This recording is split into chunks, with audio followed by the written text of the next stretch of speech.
तथागत भगवान बुद्ध, बोधिसत्व बाबा साहब डॉक्टर भीमराव अम्बेडकर, हमारी समिति के संस्थापक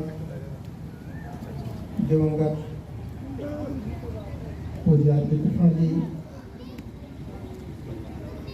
आज इस शाक्यमुनि बुद्ध विहार के प्रांगण में दूर दूर से आए हुए सभी उपासक उपासिकाओं बच्चों, आज इस पावन अवसर पे हमको गर्व होना चाहिए कि हम एक ऐसे महामानव की जयंती मनाने के लिए एकत्र हुए हैं जिनके ज्ञान के सामने सारी दुनिया सर झुकाता है।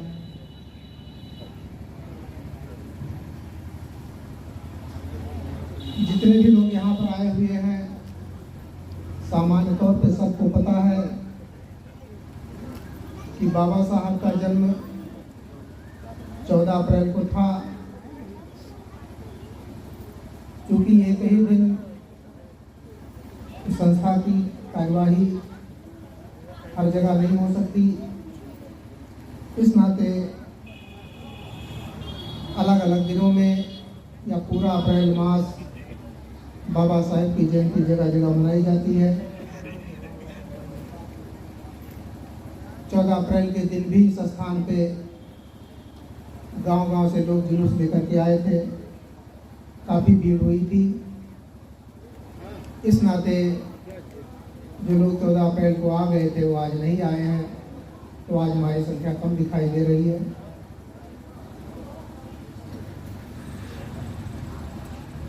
बाबा साहब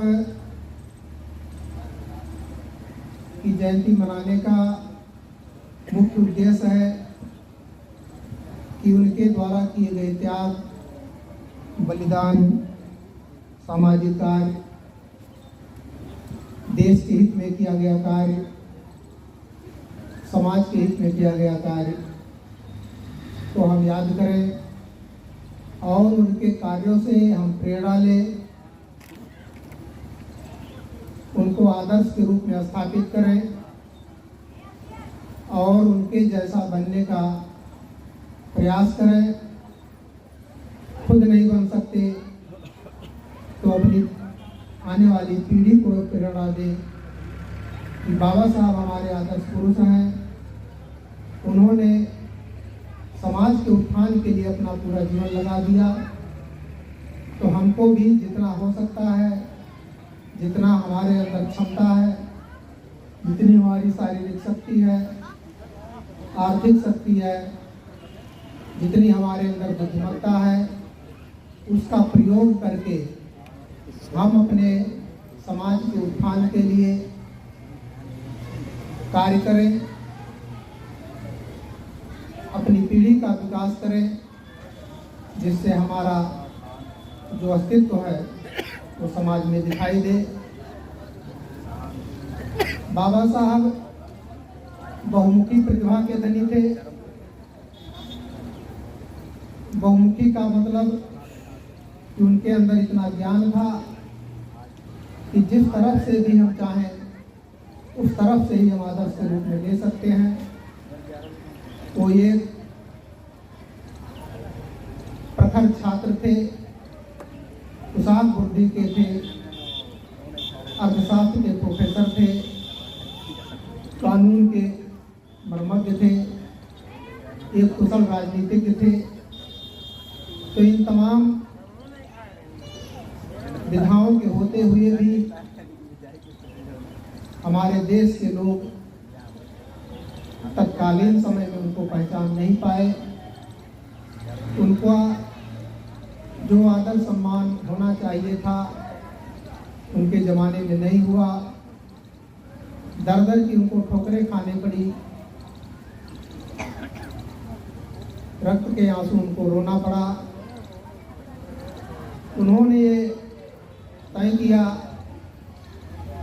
कि भारत देश में इन जो दबी कुचली जातियां हैं, समाज से बहिष्कृत जो लोग हैं, उनके बीच से मैं अकेला पढ़ा लिखा इतना विद्वान हूँ। वो अपने को प्रदर्शित करते थे कि मैं 500 ग्रेजुएट के बराबर हूँ, और इसको एक अंग्रेज अधिकारी ने प्रमाणित भी किया था। तो ये कहते थे कि मैं इतना विद्वान हूँ, इतना जानकार हूँ, और इसके बावजूद भी मेरे देश में मेरी कदर नहीं होती है। तो हमारे जो अछूत भाई बहन हैं, गांव के जो गरीब लोग हैं, जो कि झोपड़ी में रहने वाले लोग हैं, उनकी क्या दशा होती होगी, इस चीज़ को सोच करके उन्होंने मनन किया। सयाजी राव गायकवाड़ जो बड़ौदा के नरेश थे, उनसे जो करार पत्र पे हस्ताक्षर हुआ था, जो छात्रवृत्ति उनको अमेरिका में पढ़ने के लिए मिली थी, उसके बदले में उनको 10 साल तक उनके रियासत की नौकरी करनी थी। और इस असमानता वादी ताकतों के आगे अछूत होने के नाते बाबा साहब तो वो कृतज्ञ थे, नौकरी करना चाहते थे, लेकिन सयाजीराव गायकवाड़ नहीं करा पाए। और उन्होंने कहा कि आप हमारे ऋण से मुक्त हैं, जैसा आप चाहें वैसा करें। तो उन्होंने वो नौकरी छोड़ करके बड़ौदा में ही वो संकल्प किए कि मैं अपने पूरे जीवन भर अब अपने इस अछूत समाज के उद्धार के लिए ही काम करूंगा। उन्होंने नौकरी नहीं किया। बाद में उन्होंने वकालत शुरू किया। वकालत भी वो महीने भर बैठे रहे, कोई भी मौकिल उनके पास नहीं आता था। एक केस जो बम्बई के सारे वकीलों ने ठुकरा दिया कि हमारे बस की बात नहीं है। मजाक में लोगों ने कहा कि वहाँ एक डॉक्टर अम्बेडकर बैठे हुए हैं, लंदन से अमेरिका से पढ़ कर के आए हुए हैं, जाइए तुम्हारा वही केस देखेंगे। लेकिन वो बेचारा विपत्ति का मारा था, वो खोजते हुए बाबा साहब के पहुंचा। बाबा साहब ने उस फाइल को देखा कि इसमें कोई जान नहीं है, लेकिन उन्होंने कहा कि आज ये मेरा पहला मौकिल है, मेरे पास आया हुआ है, इसको लौटाना ठीक नहीं है। और उन्होंने उसको आश्वासन दिया और भरसक प्रयास करके उसके बेटे के जो फांसी की सज़ा हुई थी उससे बचा लिया। और इसी से जो है बाबा साहब की धाक जम गई, पूरे बम्बई में उनकी वकालत चल पड़ी। तो इस तरह से तमाम उनके पास सम्मान पत्र आए। उन्होंने महाजल सत्याग्रह किया था पानी पीने के लिए। वो महाद जो रत्नागिरी जिले में आज भी है, और वो बाबा साहब का गृह जनपद पड़ता था। रत्ना जिले के अम्बावली गांव के बाबा साहब के पैतृक निवासी थे। बाबा साहब का जन्म, उनके पिताजी नौकरी कर रहे थे मिलिट्री छावनी के सर्वेंट क्वार्टर में हुआ था, जो महू में पड़ता है, लेकिन उनका गृह जनपद रत्नागिरी जिला है। उसी जिले में वो महाद तालाब आज भी है। वो जिस तालाब का वो अछूत लोग पानी नहीं पीने पाते थे, वो तालाब आज अछूतों के लिए दर्शनीय स्थल बना हुआ है। और उसमें बीच तालाब में बाबा साहब की भव्य प्रतिमा लगी हुई है। उस पर प्रतिमा के नीचे लिखा हुआ है कि ये जो संघर्ष है, ये पानी के लिए संघर्ष नहीं है, क्योंकि इसका पानी हमारे समाज के लोगों ने नहीं पिया, इतने दिनों तक तो मरे नहीं। अगर आज नहीं पिएंगे तो भी नहीं मरेंगे। लेकिन ये संघर्ष है अपने हक के लिए, अपने अधिकार के लिए। ये संघर्ष है कि ये पानी जब सबके लिए है तो अछूतों के लिए क्यों नहीं है। और उसके लिए बाबा साहब ने उस पानी के लिए संघर्ष किया। जा करके खुद अपने समाज के लोगों के साथ पानी पिया। वहाँ लोगों ने लाठी डंडे से मारे भी, बाबा साहब को भी चोट लगी, लेकिन इधर से इन्होंने कोई प्रतिकार नहीं किया। बाद में कानूनी और नगर पालिका से आदेश हो गया कि आज से ये पानी सबके लिए। इस तरह से मंदिर प्रवेश के लिए भी उन्होंने संघर्ष किया। वहाँ भी जानलेवा बाबा साहब के ऊपर हमला हुआ। और एक बार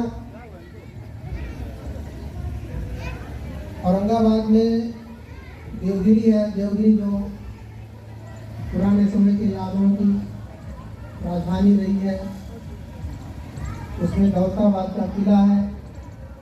उस किला में भी बाबा साहब एक बार गए थे और मस्जिद के सामने एक तालाब बना होता है छोटा सा हाथ में धोने के लिए, जिसको मुस्लिम लोग वुजू करना चाहते हैं।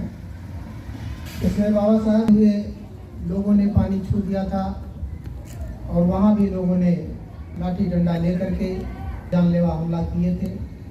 इसी तरह से बीच बचाव किया।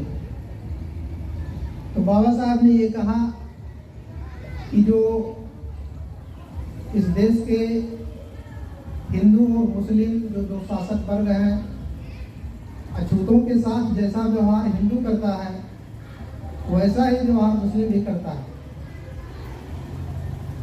हमको ना ये हिंदू सम्मान देता है ना मुस्लिम सम्मान देता है। वो इसलिए नहीं सम्मान देता है कि अगर हम इनको गले लगाएंगे तो हिंदू हमको जो है नहीं गले लगाएंगे। तो उसके बराबरी में रहने के नाते जिससे हिंदू अछूतपन का व्यवहार करता है उसे मुस्लिम भी करता है। बाद में चल करके जब बाबा साहब ने यह घोषणा किया कि हम हिंदू होकर पैदा हुए, हमारे बस की बात नहीं थी, लेकिन हिंदू होकर के नहीं मरूंगा, ये हमारे बस की बात है। इसको नासिक जिले के केवला नामक गांव में उन्होंने 1935 को घोषणा किया था। उसके बाद से पूरे देश में हलचल मची। बहुत से धर्म के विद्वानों ने बाबा साहब से संपर्क किया। सिखों ने भी संपर्क किया कि बाबा साहब आप हमारा धर्म ग्रहण कीजिए। मुस्लिमों ने भी कहा कि आप हमारा धर्म ग्रहण कीजिए, लेकिन उन्होंने कहा कि हमको कोई ऐसी भी जल्दबाजी नहीं है। हमको अध्ययन करना है, हमको देखना है कि रास्ता हमारा किधर है, हमको कहाँ जाना है। और शुरू से ही जब वो विद्यार्थी जीवन में थे तो उनके गुरु तेलुस्कर जी थे। उन्होंने एक किताब भगवान बुद्ध की जीवनी खुद लिखी थी और उन्होंने बाबा साहब को भेंट किया था। उस जीवनी को बाबा साहब ने बड़े चाव से पढ़ा था और वहीं से भगवान बुद्ध के प्रति उनकी श्रद्धा जाग गई थी। तो पहले से ही वो भगवान बुद्ध के करुणा, समता, मानवतावादी धर्म उनके हृदय में बस गया था। बाद में उन्होंने सभी धर्मों का अध्ययन किया, मुस्लिम का भी अध्ययन किया। सिख से ज़्यादा वो प्रभावित थे, उनका झुकाव था सिख की तरफ, लेकिन वहाँ भी देखा कि यहाँ तमाम गड़बड़ियाँ हैं, छुआछूत है और गुरुओं की अभी परंपरा में बंदिश लग गई है कि आगे कोई गुरु नहीं होगा। तो बहुत सारी बातें हैं उन्होंने अध्ययन किया और बाद में उन्होंने देखा कि जो हमारा पूर्व का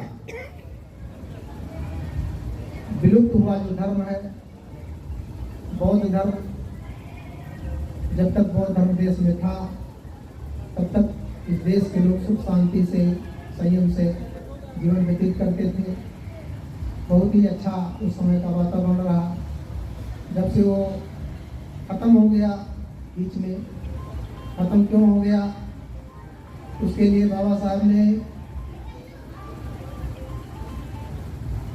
जो बाबा साहब का संपूर्ण वाङ्मय है, doctor Ambedkar writing and speech, अंग्रेजी और हिंदी में संपूर्ण वाङ्मय के नाम से खंड 7 है, जिसमें एक चैप्टर है क्रांति और प्रतिक्रांति। उसमें बाबा साहब ने बौद्ध धर्म का अवनति और पतन उस चैप्टर में उन्होंने दर्शाया है कि हमारे इस धर्म पर जो सबसे ज़्यादा तुम्हारा घात किया वो मुस्लिमों ने किया, क्योंकि बुद्ध शब्द है और वो अरबी में बुद्ध का बिगड़ा हुआ रूप है, और बुद्ध का मतलब मूर्ति से लगाते हैं, और जितने वो उस समय के मुस्लिम थे वो मूर्ति भंजक थे, मूर्ति को तोड़ने वाले थे। और उन्होंने जब इस देश पे आक्रमण किया तो बौद्धों का पूरी तरह से सफाया किया, हिंदुओं का भी उन्होंने नुकसान किया, मूर्तियाँ तोड़ी, मंदिर तोड़े। लेकिन उसमें बाबा साहब ने यह सिद्ध किया है कि उन्होंने यद्यपि हिंदुओं और बौद्धों दोनों को नुकसान पहुंचाया, दोनों की मूर्तियाँ तोड़ी, लेकिन कैसे जो है हिंदू धर्म फिर से खड़ा हो गया, वो अपनी मंदिर बना लिए, अपना समाज बना लिए, लेकिन बौद्धों का जो है पूर्णतः विनाश हो गया, पतन हो गया। इस पे उन्होंने बताया कि उन्होंने जो हमारे आचार्य थे भिक्षु, उनकी एक वेशभूषा थी, वो निश्चित स्थान पर रहते थे, बिहारों में रहते थे। उस पर हमला करके जब उन्होंने सफाया, भिक्षुओं को कर दिया, कत्लेआम कर दिया, और कुछ लोग जो है जान बचा करके लंका, बर्मा, नेपाल, तिब्बत भाग गए। जो बाकी बचे हुए लोग थे वो फिर से जो संस्कार कराना था, जो रीति रिवाज कराना था, जो धर्म के अनुष्ठान कराने थे, वो इनके कराने बंद हो गए। और दूसरे इन पर हिंदुओं का भी शोषण था, अत्याचार था। जब इन पर हिंदू भी शोषण करते थे, अत्याचार करते थे, तो उसी तरह से मुस्लिम भी इन पर करते थे, और बहुत बड़ी संख्या में उन्होंने उस अत्याचार से, उस शोषण से बचने के लिए उन्होंने मुसलमान धर्म ग्रहण कर लिया। और ये वहीं से शुरू हुआ, कश्मीर से ही, सिंध प्रांत से ही, क्योंकि सिंध प्रांत का राजा दाहिर था, जो एक ब्राह्मण राजा था। उस पर जब तुर्कों ने आक्रमण किया, उसकी हत्या की, तो यहाँ बौद्धों ने सोचा था कि अगर मुस्लिम का शासक होगा तो हो सकता है वो उदार बरते, लेकिन इन्होंने देखा कि ये लोग जो है इनसे भी ज़्यादा शोषणवादी हैं, और शोषण से बचने के लिए काफ़ी संख्या में लोगों ने मुस्लिम धर्म ग्रहण कर लिया। इस नाते बौद्ध धर्म का यहाँ से सफाया हो गया, ख़त्म हो गया। और ये लगभग 11वीं-12वीं सदी की बात से हुई। 11वीं सदी तक भारत में बौद्ध धर्म था। तो इस तरह से बाबा साहब ने अपना अतीत देखा और उनसे प्रेरणा ली, और उनके रग में फूट फूट करके वो धर्म भरा हुआ था। बाद में उसको पूरा करने के लिए अपने वचन को 1935 में उन्होंने जो कहा था, उसको 14 अक्टूबर सन 1956 को नागपुर में पूरा किया। उसके बाद उन्होंने जो वर्षों से मेहनत करके उन्होंने भगवान बुद्ध और उनका धर्म, जिनको हिंदी में कहा जाता है, उस किताब की प्रस्तावना को पूरा कर करके 6 दिसंबर 1956 को इस दुनिया से चले गए। तो बाबा साहब के व्यक्तित्व में बहुत ही गहराई है, बहुत ज्ञान है, और जितना ही हम बाबा साहब का अध्ययन करेंगे उतना ही हमारा मार्ग प्रशस्त होगा, हमें आगे बढ़ने का रास्ता मिलेगा। हम भूरी भूरी बाबा साहब की प्रशंसा करते हैं, उनका गुणगान करते हैं।